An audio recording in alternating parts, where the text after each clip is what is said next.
The stagecoach rattled into Helena, Montana territory on a Tuesday afternoon in late August of 1882. And when the woman stepped down from it, Isaiah Edwards saw the purple mark blooming across her cheekbone before he noticed anything else about her. He had been loading supplies onto his wagon outside Miller's General Store, minding his own business the way he had done for the past 3 years, since settling his ranch, 15 miles north of town. Isaiah was not a man given to idle curiosity about strangers, but something about the way this woman moved, careful and measured like every step cost her something, made him pause with a 50-pound sack of flour halfway to his wagon bed. She wore a dark green traveling dress that had seen better days, dusty from the long journey, and her auburn hair was pulled back in a simple bun that was coming loose around her face. The bruise was not the only mark on her.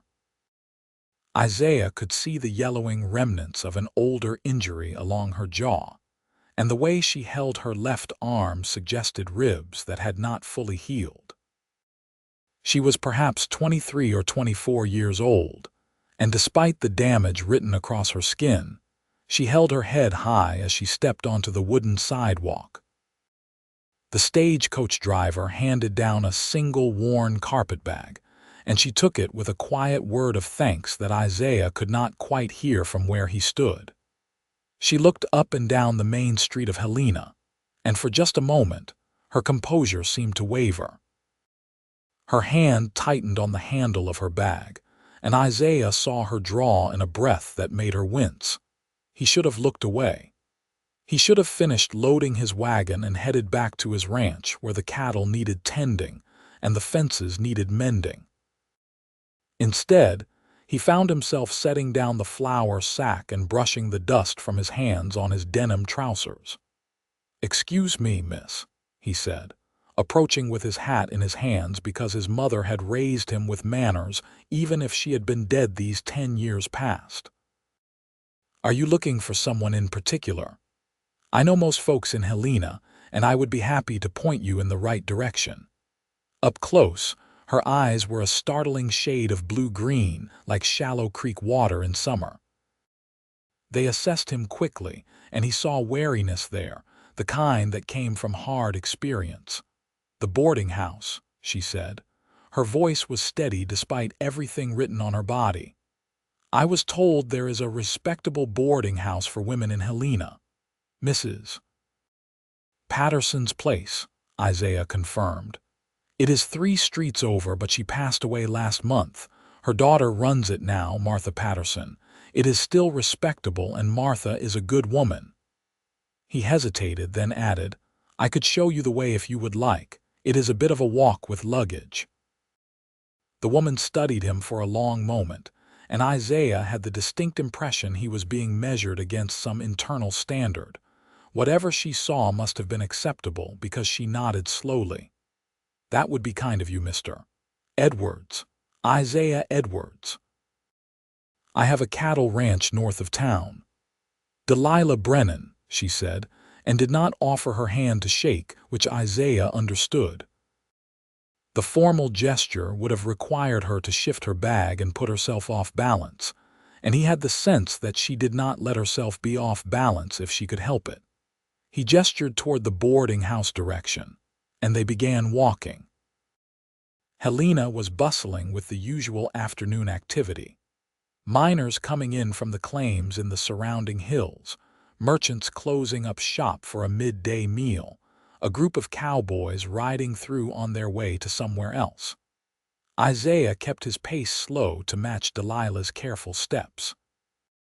"Have you been to Montana Territory before?" he asked, trying to make conversation that would not pry. "No, I came from Kansas." She said it flatly, offering no other information. "It is beautiful country here," Isaiah said, "the mountains especially. When winter comes, they turn white as sugar and you can see them from just about anywhere. Is it very cold? It can be. But if you have a good stove and warm clothes, it is bearable." He glanced at her sideways. "Are you planning to stay in Helena long?" I do not know yet." There was something final in her tone that told him not to ask more. They walked in silence for a while, and Isaiah found himself noticing things about her that had nothing to do with the bruises. The way her shoulders straightened even when he could tell it hurt her. The quick glances she cast at every man they passed, cataloging threats. The small scar on her right hand that looked like it had come from a burn. Mrs. Patterson's boarding house, now Martha's, was a tidy two-story building painted white with green shutters. Martha herself was sweeping the front porch when they arrived, a sturdy woman of about 35 with kind eyes and capable hands. "Isaiah Edwards," she called out in greeting. "What brings you to my doorstep? Do not tell me you are finally looking to settle down and need advice on finding a wife." Isaiah felt heat creep up his neck. "I brought Miss Brennan here. She just arrived on the stage and needs a room." Martha's expression shifted immediately from teasing to welcoming as she took in Delilah's appearance. If she noticed the bruises, she was too well-bred to mention them. "Of course, dear. Come right in. I have a lovely room on the second floor, faces east so you get the morning sun. It is quiet and private."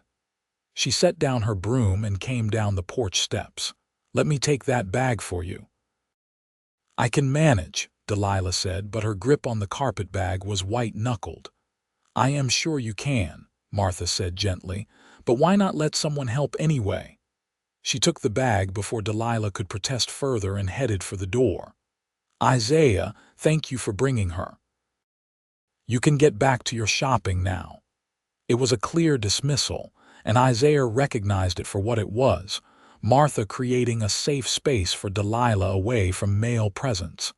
He appreciated her for it, even as some part of him resisted leaving. "Miss Brennan," he said, putting his hat back on. "I hope you find Helena to your liking." She looked at him directly then, really looked at him, and he saw something in her eyes that might have been gratitude or might have been relief. "Thank you for your kindness, Mr. Edwards." He touched the brim of his hat and turned to go, but he found himself looking back once before he rounded the corner. Delilah was standing on the porch, watching him leave, one hand pressed lightly to her ribs. Then Martha ushered her inside, and she was gone. Isaiah walked back to his wagon thinking about creek water eyes and careful steps, about bruises that spoke of violence and a backbone that spoke of strength. He told himself it was none of his business. He told himself he had his own life to worry about, his own problems to solve. His ranch took all his time and energy, and he did not need complications.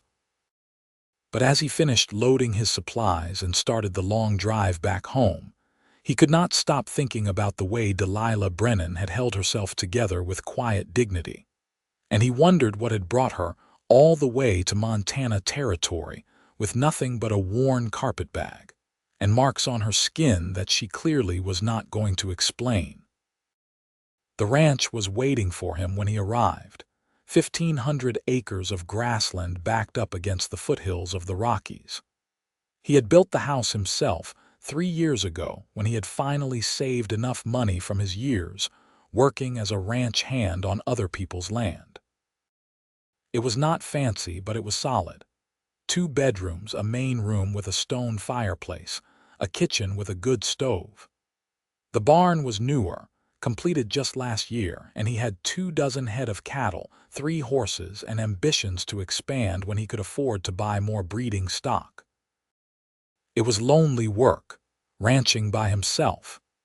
He hired help during roundup and branding, but most of the year it was just him and the land and the animals.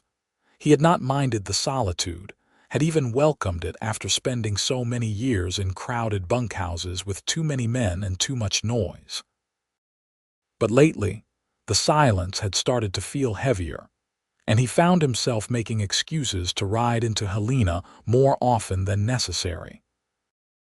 That night, after he had unloaded the supplies and tended the horses and eaten a simple supper of beans and cornbread, Isaiah sat on his porch and watched the sun set behind the mountains. The sky turned orange and pink and purple, and he thought about Delilah Brennan settling into her room at Martha's boarding house. He wondered if she was watching the same sunset. He wondered if anyone was looking for her, and what they might do if they found her. He went to bed telling himself to forget about her, but his dreams were full of blue-green eyes and questions he had no right to ask. 3 days passed before Isaiah found a reason to go back to Helena. He needed nails, he told himself. The fence in the east pasture was sagging and needed repair. Never mind that he had a half-full box of nails in the barn. He saddled his best horse, a bay gelding named Rusty, and made the ride into town.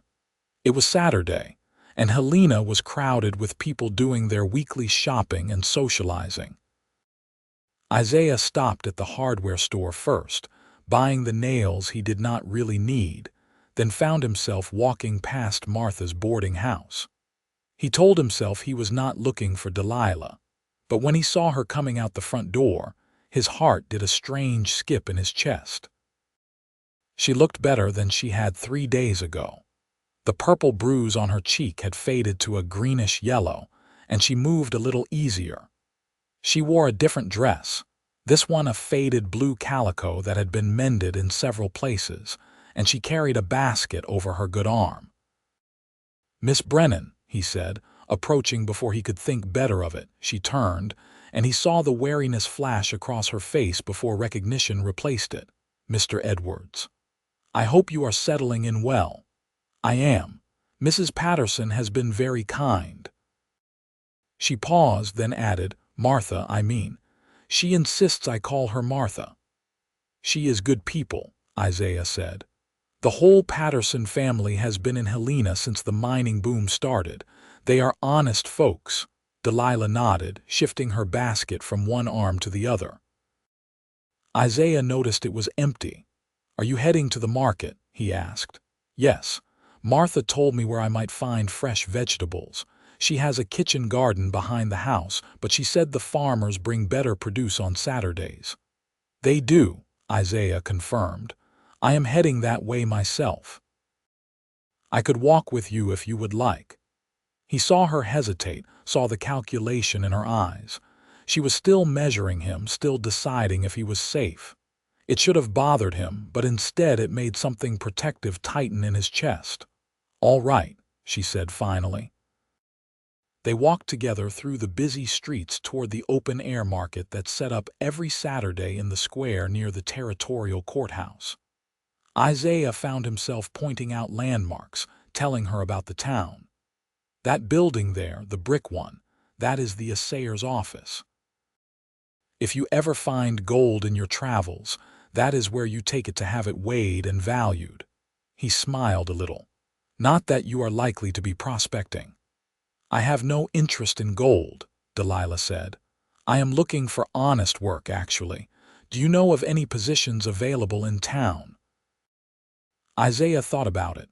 "What kind of work are you looking for? Anything respectable? I can sew, cook, clean, keep accounts. I worked in a—" She hesitated. "In a hotel in Kansas. I managed the household operations." "There is the hotel here in Helena," Isaiah said. "The Grandin Hotel on Main Street. It is the finest establishment in town. They might need help." "Thank you. I will inquire there." They reached the market, and Isaiah found himself staying close as Delilah moved from stall to stall, examining the potatoes and carrots and squash on offer. She bargained carefully, watching every penny, and he noticed that the basket stayed light. She was buying for one person, buying the smallest quantities. At one stall, an old farmer named Jim Patterson, no relation to Martha, was selling eggs. Delilah asked the price, and when he told her, she carefully counted out coins from a small purse. Isaiah could see she barely had enough. "I will take half a dozen," she said.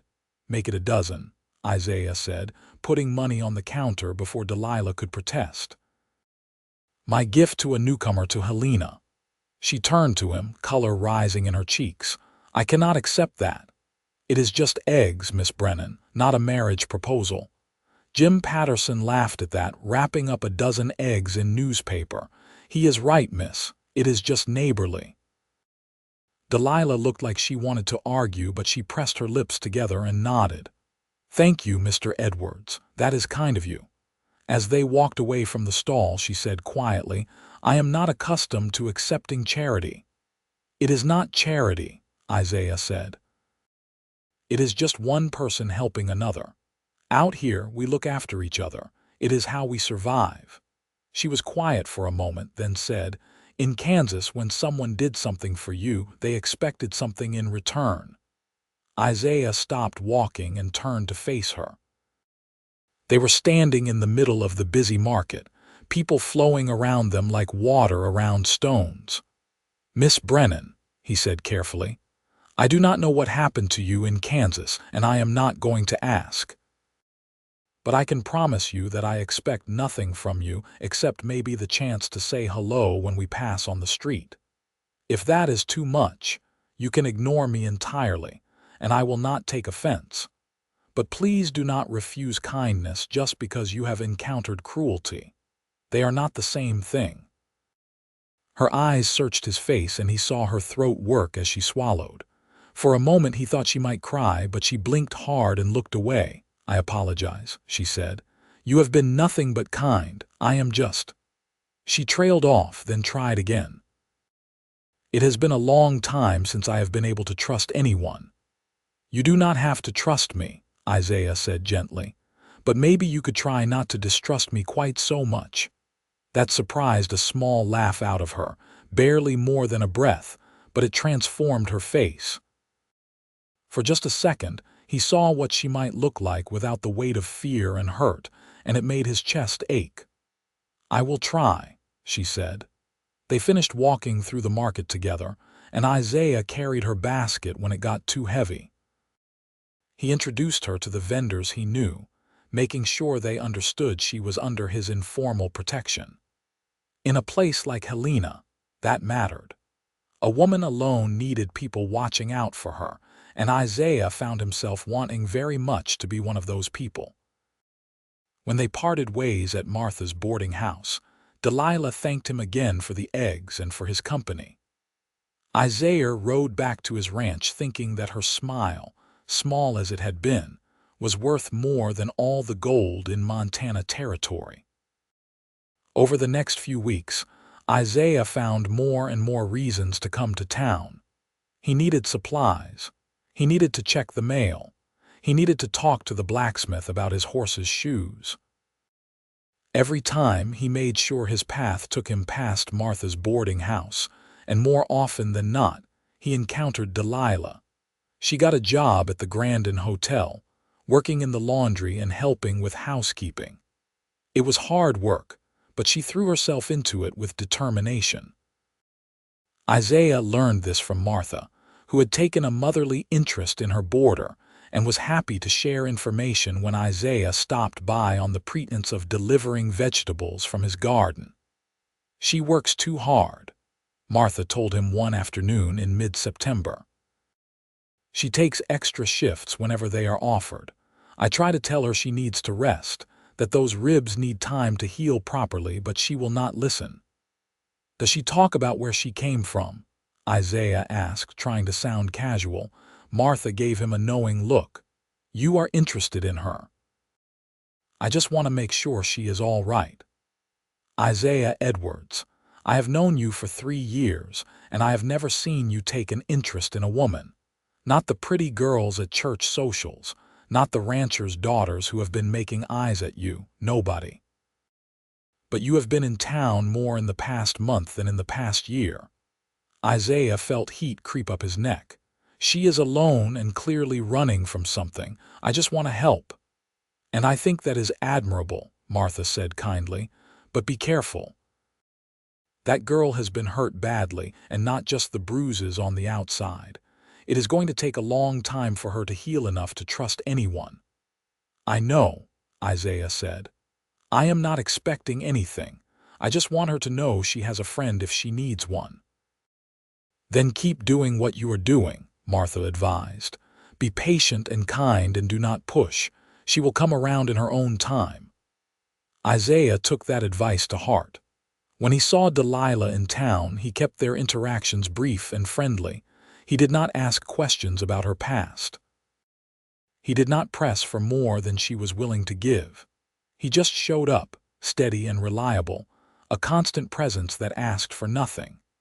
In early October, the first snow fell in the mountains, dusting the peaks white just as Isaiah had told Delilah they would be. He was in town buying winter supplies when he saw her walking home from the hotel, her shawl pulled tight against the cold wind that had come down from the north. "Miss Brennan," he called out, urging Rusty alongside her. "Can I offer you a ride? It is getting cold." She looked up at him, and he saw that her face was drawn with exhaustion. "I do not mind walking." "I know you do not mind, but why walk when you can ride? I am going right past Martha's place." She hesitated, then nodded. Isaiah dismounted and helped her up into the saddle, then swung up behind her. She stiffened at the proximity, and he made sure to keep a respectful distance, his arms on either side of her to hold the reins but not touching her. They rode in silence for a minute, then Delilah said, "The mountains are beautiful with snow on them. You were right." "Wait until winter truly sets in," Isaiah said. "The whole world turns white and quiet. It is like living inside a snow globe." "I have never seen a real winter," she admitted. "Kansas gets cold, but not like this." "You will need warmer clothes," Isaiah said, concerned. "That shawl will not be enough when December comes." "I am saving for a coat," she said. "The mercantile has one that should fit." Isaiah made a mental note to talk to Samuel Whitmore, who ran the mercantile, about making sure that coat was available when Delilah had the money for it. When they reached the boarding house, Isaiah helped Delilah down from the horse. She stood looking up at him for a moment, something working behind her eyes.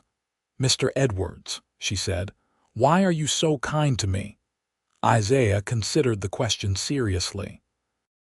"I suppose because you look like you have had precious little kindness in your life, and that seems like something that needs correcting."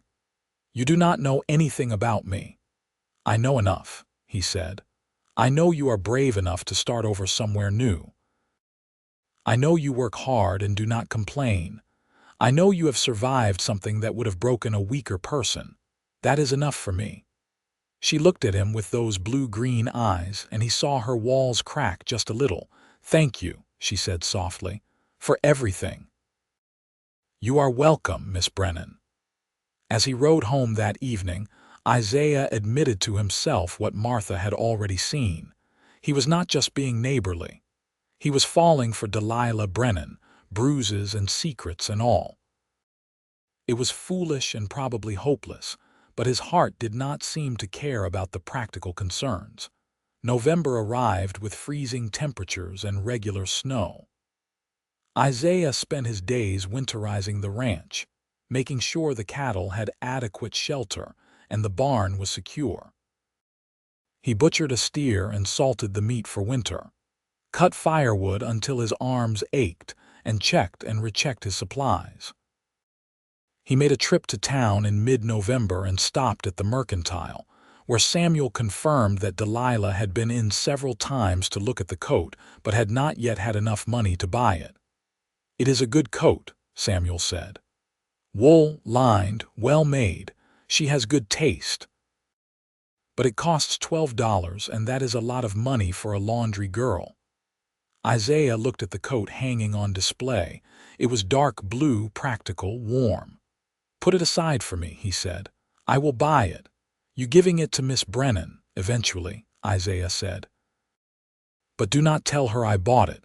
When she comes in with the money, you sell it to her. I will pay the difference." Samuel grinned. "You are a good man, Isaiah Edwards." "Just do not tell anyone," Isaiah said gruffly, "and especially do not tell her." 2 weeks later, Martha mentioned that Delilah had bought a winter coat and was very proud of having saved enough money for it. Isaiah smiled to himself and said nothing. December brought a blizzard that shut down Helena for 3 days. Isaiah stayed on his ranch, keeping the animals fed and the fires burning, and found himself worrying about Delilah. Was she warm enough? Did Martha's boarding house have adequate fuel for the stove? Was the roof sound enough to handle the heavy snow? When the storm finally broke, he saddled Rusty and rode to town despite the challenging conditions. The roads were barely passable, and twice he had to dismount and lead the horse through drifts, but he made it to Helena by late afternoon. The town was digging itself out, merchants shoveling sidewalks and children playing in the snow. Isaiah went straight to Martha's boarding house and knocked on the door. Martha answered, looking surprised. "Isaiah, what are you doing out in this weather?" "I wanted to make sure everything was all right here," he said. "The storm was fierce." "We are fine," Martha assured him. "We have plenty of food and fuel. Come in out of the cold." Isaiah stepped inside, stamping snow from his boots. The boarding house was warm and smelled of cinnamon and apples. He could hear voices from the kitchen. "Delilah is making apple pie," Martha said. "Come and say hello." He followed her to the kitchen, where Delilah stood at the work table, her hands dusted with flour as she rolled out pie crust. She looked up when they entered, and her face broke into a genuine smile. "Mr. Edwards, did you ride all the way from your ranch in this weather?" "I did," he admitted. "I wanted to make sure you were all right." Something shifted in her expression, something warm and wondering. "You rode 15 miles in a blizzard to check on me, and Martha," he added quickly, "to check on both of you." "I have lived in Montana for 40 years, Martha said dryly. "I think I can handle a snowstorm, but it is sweet of you to pretend." She winked at Delilah. "I need to check on something upstairs. You two visit." She left before Isaiah could protest, and suddenly he was alone with Delilah in the warm kitchen. She looked at him, really looked at him, and he saw that her walls had come down more than he realized. "You really came to check on me," she said, and it was not a question. "I was worried," Isaiah admitted.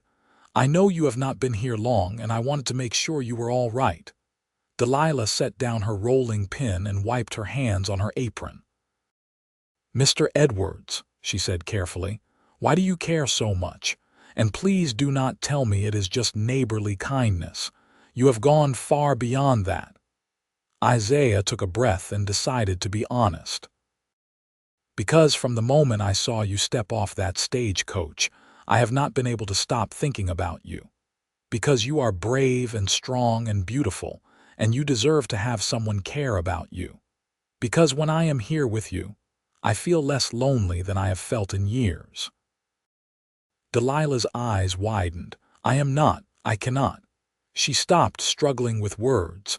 "There are things about me you do not know, things that happened in Kansas." "I do not need to know," Isaiah said, "unless you want to tell me." She turned away, looking out the window at the snow. "I was married," she said quietly, "to a man named Peter Brennan. He owned a hotel in Dodge City, and I thought I was lucky to catch his attention. He was older, established, respected in the community." She paused, her hands gripping the edge of the table. "He was also cruel. At first, it was just words, criticism that made me feel small.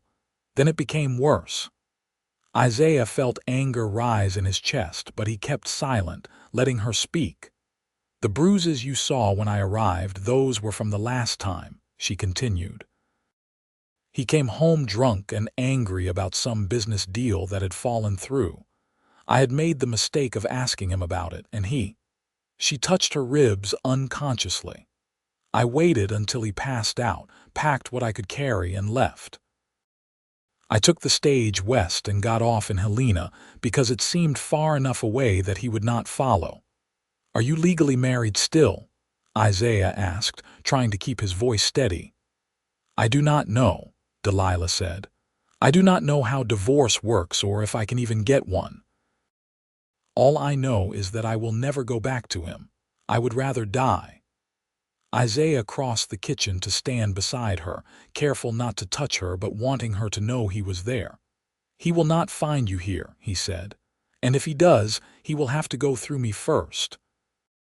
She looked up at him, tears shining in her eyes. "You should not make promises like that. You do not know what he is capable of." "And he does not know what I am capable of," Isaiah said. "I meant what I said before, Miss Brennan. Delilah, you are safe here. You do not have to explain your bruises to anyone because you will not have any new ones, not while I am around to prevent it." A tear slipped down her cheek, and without thinking, Isaiah reached up and brushed it away with his thumb. She did not flinch from his touch, which felt like a victory. "I am damaged," she whispered. "I am broken." "You are surviving," Isaiah corrected. "You are healing. There is a difference." She leaned into his touch just slightly, and Isaiah felt his heart expand in his chest. He wanted to pull her into his arms, to hold her and promise her the world, but he knew it was too soon. Instead, he just stood there with his hand against her cheek, giving her what comfort she would accept. "I am afraid," she admitted. "Of so many things, of him finding me, of never being free. Of letting myself care for someone and having them hurt me too." "I will never hurt you," Isaiah said. "I swear that on everything I hold dear." "You cannot promise that," Delilah said, but she did not move away from him. "Everyone hurts everyone eventually." "Not like he hurt you," Isaiah said firmly. "Not with cruelty or violence. I am not perfect, Delilah, but I am not cruel, and I would cut off my own hand before I would raise it against you."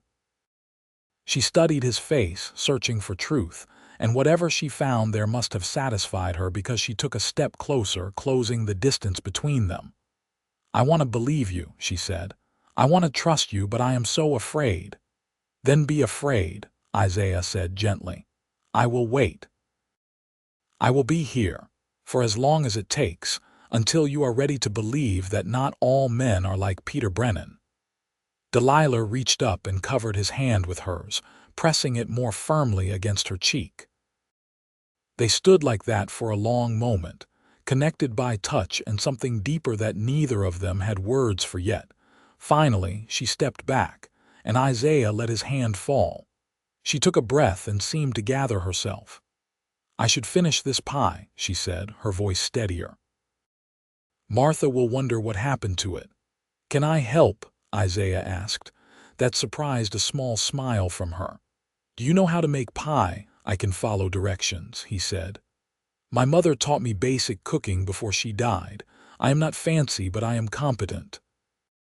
They worked together, and Isaiah followed Delilah's instructions for crimping the crust and preparing the filling. It was domestic and intimate in a way that had nothing to do with romance, and everything to do with trust. She let him into her space, let him help her, and that felt like more of a gift than any words could have been. When the pie was in the oven, they sat at the kitchen table and talked.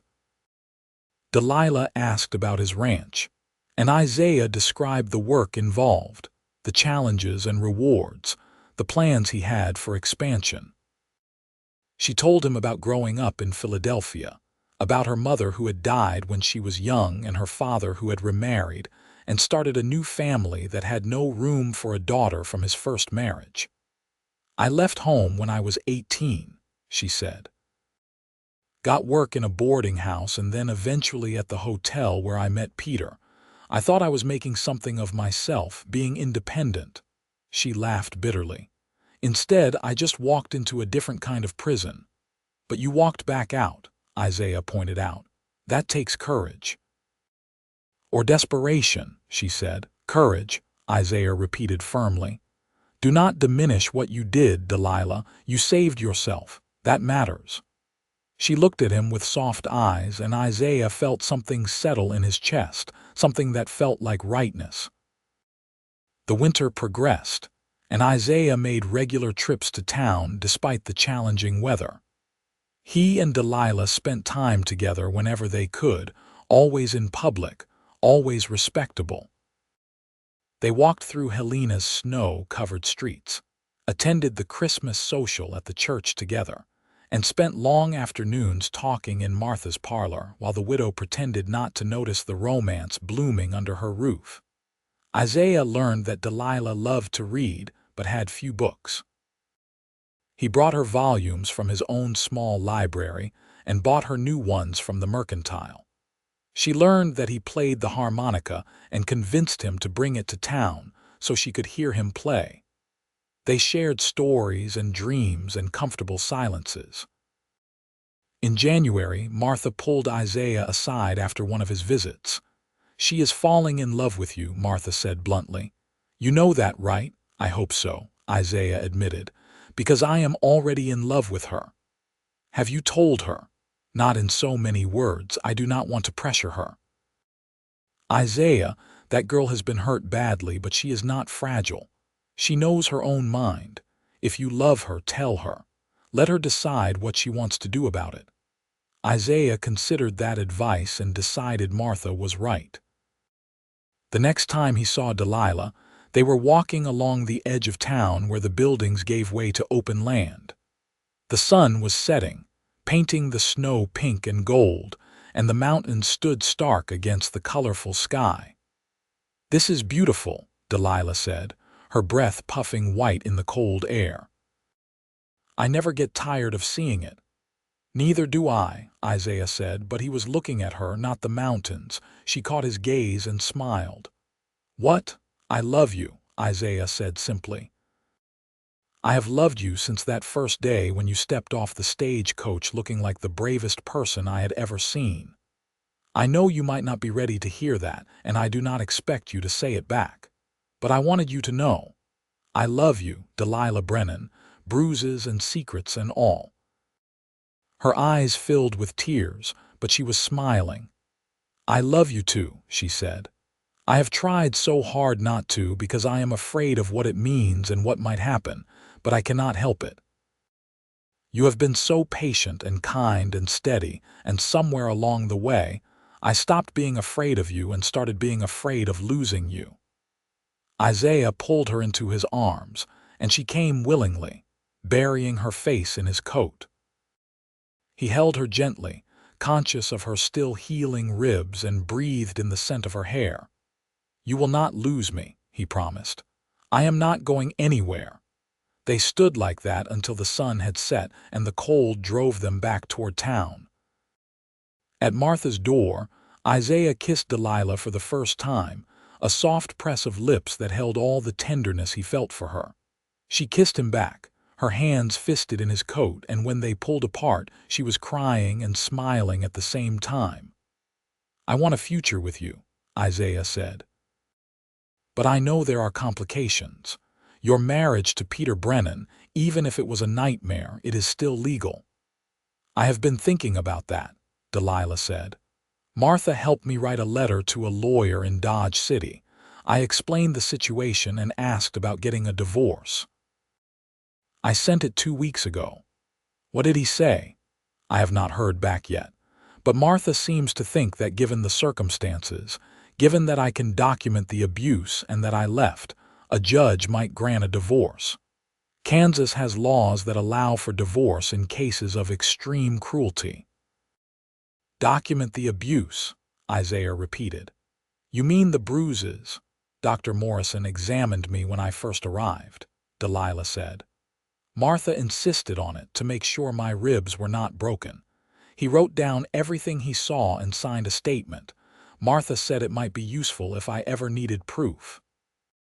"Martha is a smart woman," Isaiah said. "She has been a godsend," Delilah agreed. "I do not know what I would have done without her." Isaiah kissed her forehead. "Well, now you have both of us, and I am not going anywhere until this is resolved." The response from the lawyer came in late February. It was not what they hoped for, but it was not crushing either. The lawyer explained that Delilah could file for divorce on grounds of cruelty, but she would need to return to Kansas to do so. The proceedings would take time, possibly months, and there was no guarantee of the outcome. Delilah read the letter to Isaiah in Martha's parlor, her hands shaking slightly. "I cannot go back," she said. "If I go back to Dodge City, he will find me. He will kill me, Isaiah. I know he will." "Then you do not go back," Isaiah said firmly. "We will find another way." "There might not be another way," Delilah said. "The lawyer says Montana Territory does not have jurisdiction over a marriage that took place in Kansas. I would have to file there." They sat in frustrated silence for a moment, then Martha spoke up from where she had been quietly mending by the fire. "There might be another option," she said carefully. "It is not pleasant and it is not certain, but it is something." They both looked at her. "What if Peter Brennan thinks Delilah is dead?" Martha asked. "What if there was an accident, a body found, and he believed she died in Montana Territory?" "You mean fake her death?" Isaiah asked, startled.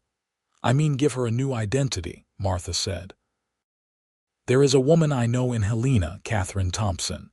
She runs a dress shop. Her sister died last year in childbirth back in Ohio, left behind official papers, a birth certificate, marriage certificate to a man who also died. Catherine brought the papers west with her other possessions. If Delilah were to become that woman, legally speaking, she could leave her marriage behind without ever going back to Kansas." "That is fraud," Delilah said, but she sounded more thoughtful than shocked. "It is survival," Martha corrected, "and it is not uncommon out here on the frontier. People reinvent themselves all the time. The question is whether you are willing to do it." Delilah looked at Isaiah. "What do you think?" "I think I do not care what name you use," Isaiah said. "You will always be you, and that is who I love. If taking a new identity keeps you safe and free, then I am all for it." "But it means I can never go back east," Delilah said slowly. "Never see my father or my half-siblings, not that they would care. Never be legally Delilah Brennan again." "Would you ever want to go back?" Isaiah asked gently. "No," she admitted. "There is nothing there for me but bad memories."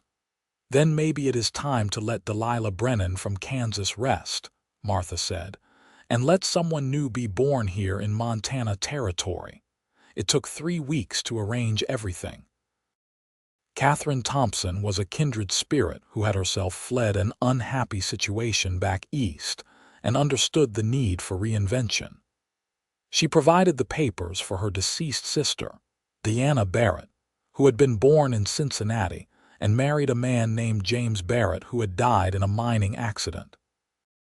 With Martha's help and testimony from several respected Helena citizens, including Isaiah, they were able to establish Deanna Barrett as a resident of Montana Territory. Delilah went to the territorial courthouse and registered under her new name, using the documents Catherine provided. It was not entirely legal, but it was effective, and in the Wild West where many people were running from something, no one looked too closely at documentation. "I am Deanna Barrett now," she told Isaiah when it was done. They were standing on his ranch where he had brought her to show her the place that would be her home if she would have him. "Diana," he tried the name out, "it suits you. It means divine." "I do not feel very divine," she said with a small laugh, "but I feel free. For the first time in years, I feel like I can breathe." "Deanna Barrett," Isaiah said, taking her hands in his, "will you marry me? Not because you need protection or a new name or a place to stay, but because I love you and want to spend my life with you." She smiled up at him, joy lighting her face from within. "Yes," she said. "Yes, Isaiah Edwards, I will marry you." They married in late March of 1883, a quiet ceremony in Martha's parlor with just a handful of witnesses. Deanna wore a new dress that Catherine Thompson had made for her, pale yellow with white lace at the collar. Isaiah wore his best suit and could not stop smiling. Martha cried happy tears, and Dr. Morrison, who had been one of their witnesses to Deanna's new identity, gave them his blessing. After the ceremony, Isaiah brought his bride home to the ranch. He carried her over the threshold of the house he had built with his own hands and set her down gently in the main room. "Welcome home, Mrs. Edwards," he said. "Mrs. Edwards," she repeated, testing it out. "I like the sound of that. It feels clean, like a fresh start." "That is what it is," Isaiah said. "Everything that happened before, all the pain and fear and hurt, that is behind you now. We start here together and build something good." She kissed him then, deep and lingering, and for the first time since he had known her, there was no hesitation in her touch, no fear in her eyes. She was fully present, fully his, and he was humbled by the gift of her trust. Their first year of marriage was not without challenges. The ranch work was hard, and Deanna had to learn a whole new way of life. She had never milked a cow, never tended chickens, never ridden a horse beyond the gentle walks Isaiah had taken her on during their courtship. But she threw herself into learning with the same determination she had shown in everything else. Isaiah was patient, teaching her what she needed to know, and he found that having a partner transformed the work. Where it had once been lonely drudgery, it became shared labor, something they did together. They worked side by side through the spring and summer, planting a kitchen garden, tending the cattle, repairing fences and buildings. In the evenings, they sat on the porch and watched the sun set behind the mountains, and Isaiah played his harmonica while Deanna sang in a sweet, clear voice. They talked about everything and nothing, building a life word by word, day by day. Deanna had nightmares sometimes, waking gasping and afraid, reaching for Isaiah to reassure herself that she was safe. He held her through them, whispering promises in the dark, and gradually they came less frequently. In August, Deanna realized she was pregnant. She told Isaiah one evening as they sat at the kitchen table after supper, her hands folded nervously in her lap. "I am with child," she said. "Dr. Morrison confirmed it today when I went to town." Isaiah felt joy surge through him, immediate and overwhelming. "A baby," he said, his voice rough with emotion. "We are going to have a baby." "Are you happy?" she asked, uncertain. "I know we have not been married long and the ranch is still getting established and maybe this is not the best timing." "I am happy," Isaiah said, coming around the table to kneel in front of her. He put his hands on her still flat stomach. "I am so happy, Deanna. You have given me everything I did not know I needed. A wife, a partner, and now a child. How could I be anything but happy?" She smiled, tears glistening in her eyes. "I was afraid," she admitted. "Afraid you might not want children so soon, afraid I would not be a good mother given my own childhood." "You will be an excellent mother," Isaiah said firmly. "You are strong and brave and kind. Our child will be lucky to have you." The baby was born in early spring of 1884, a healthy boy with his mother's blue-green eyes and his father's dark hair. They named him Matthew Edwards, and Isaiah held his son with shaking hands, awed by the tiny, perfect person he and Deanna had created. "He is beautiful," Isaiah whispered, looking down at the infant's face, "just like his mother." "He has your chin," Deanna said tiredly from the bed. She had labored for 10 hours, attended by Martha and Dr. Morrison, and now she was exhausted but glowing. "And I think he will have your stubbornness too." Isaiah laughed, tears running down his face. "Then heaven help us both." Matthew was a good baby, healthy and happy, and he transformed their household. The house that had once been quiet was now filled with infant cries and coos and laughter. Deanna took to motherhood with the same determination she brought to everything, and Isaiah discovered that he loved being a father even more than he had imagined. Life on the ranch continued to improve.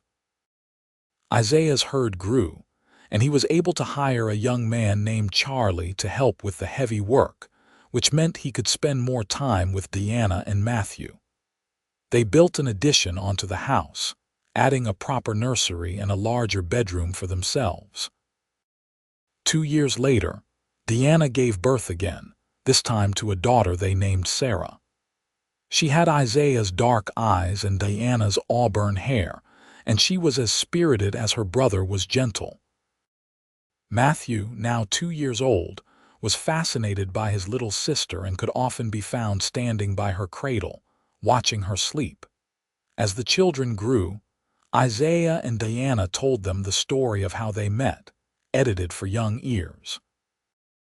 They told them about the brave woman who came to Montana Territory looking for a new start, and the lonely rancher who had been waiting for her without knowing it.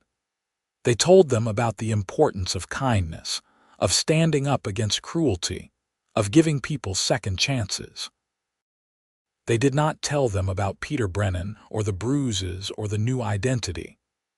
Those secrets were kept between the adults, known only to Isaiah, Diana, Martha, and Catherine Thompson. As far as the children knew, their mother had always been Diana Edwards, and there was no reason to tell them differently. When Matthew was 5 and Sarah was 3, a stranger came to Helena asking questions about a woman who might have arrived from Kansas several years ago. He described Delilah Brennan, down to the auburn hair and blue-green eyes. Martha heard about it from Samuel at the mercantile and immediately sent word to the ranch. Isaiah rode to town that same day, his rifle loaded and ready. The stranger was staying at the Grandin Hotel, and Isaiah found him in the dining room, a rough-looking man with cold eyes and a cruel mouth.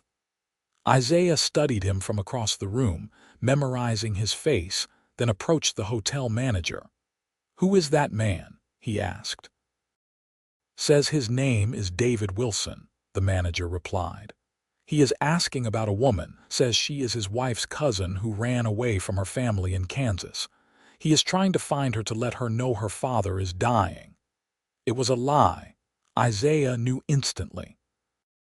Deanna's father had remarried and started a new family and had never cared about his eldest daughter. This man was hunting for someone, and it did not take a genius to figure out who. "If he asks you about any women who arrived here from Kansas about 3 years ago, you tell him you do not remember," Isaiah said quietly. "And you make sure everyone else in this hotel says the same thing." The manager looked at him sharply. "Is there going to be trouble?" "Not if everyone keeps their mouths shut," Isaiah said. "The woman he is looking for does not want to be found, and she has friends in Helena who intend to make sure she stays not found." Word spread quickly through Helena, and the community closed ranks. David Wilson, or whoever he really was, asked his questions and got nothing but blank stares and vague denials. No one remembered a woman matching Delilah Brennan's description. No one had heard of anyone arriving from Kansas. The stagecoach drivers, the hotel staff, the merchants, everyone claimed ignorance. After 3 days of getting nowhere, the stranger left Helena, riding south toward Virginia City. Isaiah followed him at a distance, making sure he truly left the area and only returned home when he was certain the threat had passed. Deanna met him at the door, her face pale. "Martha sent word that someone was asking about me." "He is gone," Isaiah said, pulling her into his arms. "He left this morning and I made sure he was truly leaving. You are safe." She clung to him, shaking. "It has been 3 years. I thought maybe he had given up or maybe he even died. I wanted to believe I was finally free." "You are free," Isaiah said fiercely. "You are Diana Edwards. You have a husband who loves you, 2 beautiful children, and a home where no one will ever hurt you. Whatever that man was looking for, he did not find it. But what if he comes back? Then I will deal with it," Isaiah promised. "You are under my protection now, Deanna, you and the children. And I will defend what is mine with everything I have." She looked up at him, and he saw the woman from the stagecoach in her eyes, the one who had been covered in bruises but had still held her head high. She had survived so much, and she would survive this too. "I am not afraid," she said, and he could hear the truth in her voice. "Not anymore, because I know you will keep us safe." "Always," Isaiah vowed. The years passed peacefully after that. The stranger never returned, and eventually they stopped looking over their shoulders. The ranch prospered, and Isaiah was able to buy more land and expand his herd significantly. He became known as one of the most successful ranchers in the Helena area, but he never forgot where he came from or what it was like to have nothing. Deanna became involved in the community, helping Martha with her boarding house and working with the church to support women and families in need. She never spoke of her past, but people sensed that she understood hardship in a way that many did not, and they trusted her with their troubles. Matthew grew into a thoughtful, gentle boy who loved the ranch and the animals. Sarah was bright and fearless, always climbing trees and exploring the boundaries of their property. When Matthew was 8, they had another son, named Benjamin, who was curious about everything and kept them all on their toes. 2 years after that, Deanna gave birth to twin girls, Emma and Grace, who were identical in appearance but completely different in temperament. Their home was full of noise and life and love. Isaiah would come in from working the ranch to find Deanna in the kitchen with children underfoot, flour in her hair, laughing at some joke or story. He would catch her eye across the chaos, and the look that passed between them held all the years and all the love and all the gratitude for the life they had built together. When Matthew was 15, old enough to understand, they told him the truth about his mother's past. They sat him down one evening after the younger children were in bed and explained about Peter Brennan, about the abuse, about the new identity. "So my mother is not really Deanna Barrett?" Matthew asked, processing the information. "She is Deanna Edwards," Isaiah corrected. "She has been Deanna Edwards longer than she was ever Delilah Brennan. The name is different, but the person is the same. She is still your mother, still the woman who has loved you since before you were born." "And the man who hurt her, Peter Brennan, does he know where we are?" "No," Isaiah said firmly, "and he never will. Your mother is safe here. We all are." Matthew looked at Deanna, who had been sitting quietly, letting Isaiah do most of the talking. "You were very brave," he said, "to leave him and come here and start over." Diana's eyes filled with tears. "Thank you, sweetheart. That means more to me than you know." "I am glad you came to Montana," Matthew said. "I am glad you found Dad. Otherwise I would not exist, and neither would Sarah or Ben or Emma or Grace." "Neither would I," Deanna said softly. "Not really. The person I am now, the person I was meant to be, she was born here with your father's help. Delilah Brennan was a girl who made a mistake and paid dearly for it. Deanna Edwards is a woman who is loved and safe and happy. I know which one I would rather be." They told Sarah when she was 14, and each of the other children when they were old enough to understand. All of them responded with love and acceptance, and none of them ever treated their mother differently for knowing the truth. The years continued to pass, marked by the changing of seasons and the growth of children. Matthew married a rancher's daughter named Clara and started his own spread on land adjacent to Isaiah's ranch. Sarah married a doctor and moved to Helena, where she ran a boarding house not unlike Martha's. Benjamin became a lawyer, working to help people navigate the legal complexities of territorial life. The twins, Emma and Grace, stayed close to home, Emma helping to run the ranch and Grace teaching at the local school. Isaiah and Deanna grew older together, their hair turning gray, their faces lining with years of sun and smiles. They moved slower than they once had, but their love never dimmed. They still sat on the porch in the evenings, still watched the sun set behind the mountains, still reached for each other in the night. On their 20th wedding anniversary, Isaiah took Deanna back to the spot where he had first told her he loved her, that place at the edge of town where the buildings gave way to open land and the mountains stood stark against the sky. 20 years, he said, holding her hand. 20 years of marriage, and I love you more now than I did that first day. Only because you know me better now, Deanna teased. Back then, you were in love with the idea of me. Now you are stuck with the reality. I am in love with both, Isaiah said seriously. The brave woman I met, and the amazing woman she became. Every day with you has been a gift, Deanna. Even the hard days, even the scary ones. All of it has been worth it because I got to live it with you. She leaned against him, and they stood together as the sun painted the sky pink and gold, just as it had that evening 20 years ago when everything had changed. I never thought I could be this happy, Deanna said quietly. When I stepped off that stagecoach with my bruises and my fear, I could not imagine a future that did not include pain. But you showed me different. You showed me what love actually looks like, what it feels like to be cherished and protected and valued. You saved my life, Isaiah Edwards. You saved mine too, Isaiah said. I was so lonely before you came. I did not even realize how lonely until you showed me what it was like to share my life with someone. You made me hold Deanna. They kissed as the sun set. Two people who had found each other against all odds and built something beautiful together. When Martha passed away peacefully in her sleep at the age of 78, Deanna and Isaiah were at her bedside. In her last hours, Martha had smiled at them and said, I knew from the start you two were meant for each other. Best matchmaking I ever did, even if all I did was leave you alone in my kitchen. You did so much more than that, Deanna said through her tears. You saved me, Martha. You gave me a place to be safe and heal.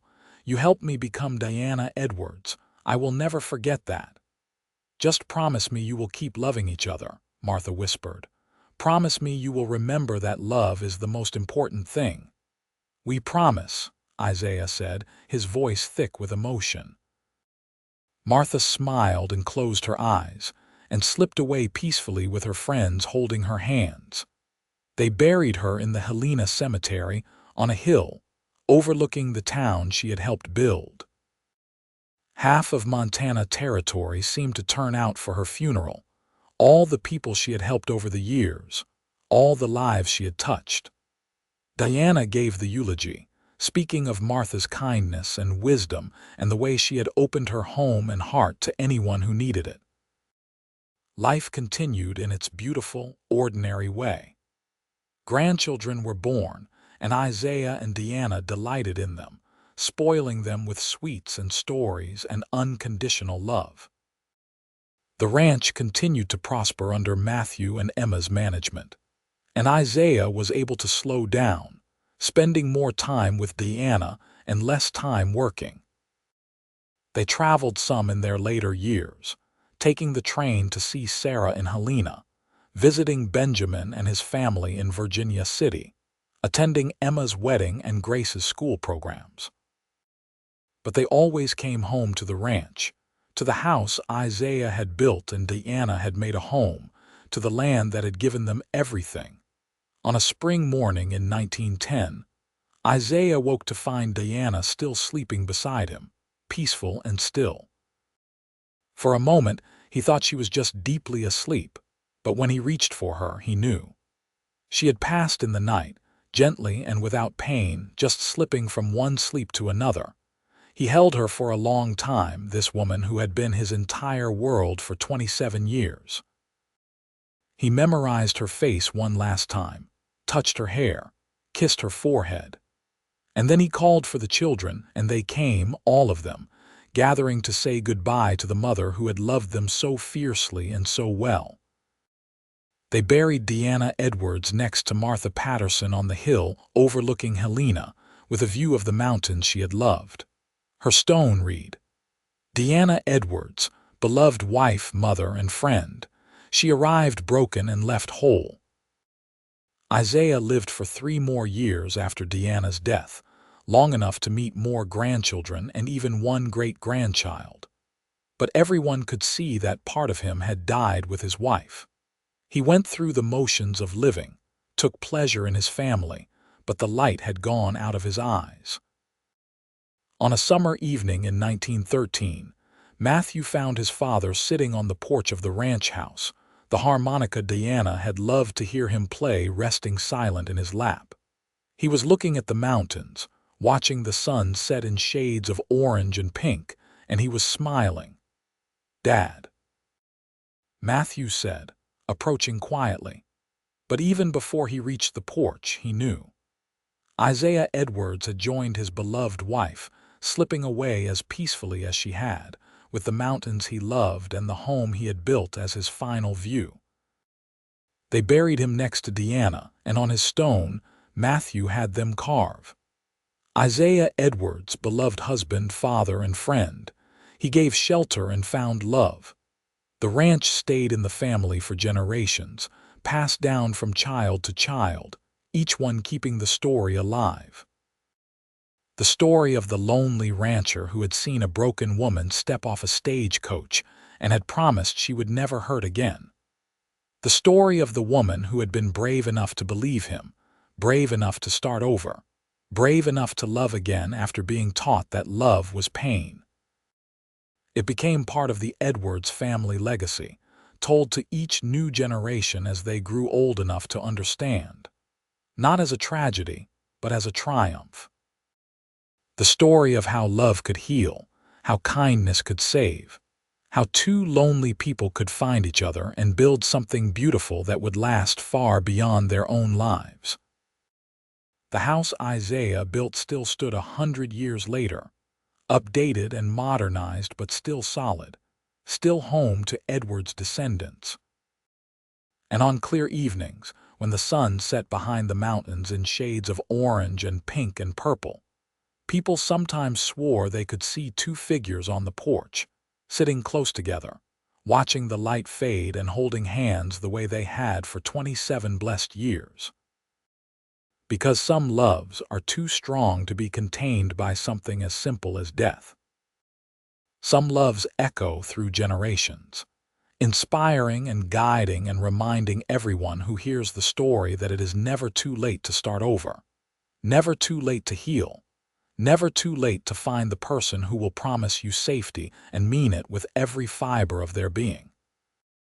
Deanna and Isaiah Edwards had lived that truth, and in living it, they had created a legacy far greater than land or money or cattle.